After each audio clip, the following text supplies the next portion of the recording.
கத்திரிக்காய் கடையல் எப்படி செய்யுதுன்னு பார்க்கலாம். அதுக்கு ஸ்டவ்வில் ஒரு மண் சட்டி வச்சுருக்கேன். அதில் 3 டேபிள் ஸ்பூன் எண்ணெய், 2 காஞ்ச மிளகாய், 1 பச்சை மிளகாய், 5 பல் பூண்டு, பெரிய வெங்காயம் 2, கருவேப்பிலை 2 கொத்து, தக்காளி 3 எல்லாம் போட்டு நல்லா வதக்கிக்கலாம். கத்திரிக்காய் 1/4 கிலோ எடுத்து கட் பண்ணி வதக்கிக்கலாம்.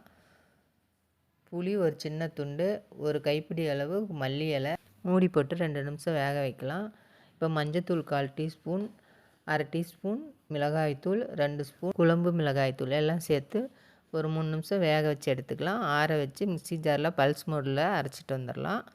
இப்போ ஸ்டவ்வில் மண் சட்டி வச்சு 3 டேபிள் ஸ்பூன் எண்ணெய் சேர்த்து கடுகு 1 டீஸ்பூன், உளுந்து 1 டீஸ்பூன், ஜீரகம் 1/4 டீஸ்பூன், மிளகாத்தூள் 1 டீஸ்பூன், கருவேப்பிலை 1 கொத்து, தேவையான உப்பு 1/2 டீஸ்பூன் பெருங்காயத்தூள் போட்டு கலந்து மூடி போட்டு 3 நிமிஷம் வேக வச்சு எடுத்தால் எண்ணெய் பிரிஞ்சு வந்துடும். எல்லா டிஃபனுக்கும் சாப்பிட்லாம். வெள்ளை சாதத்தோட நெய் விட்டு சாப்பிட்டா சூப்பராக இருக்கும்.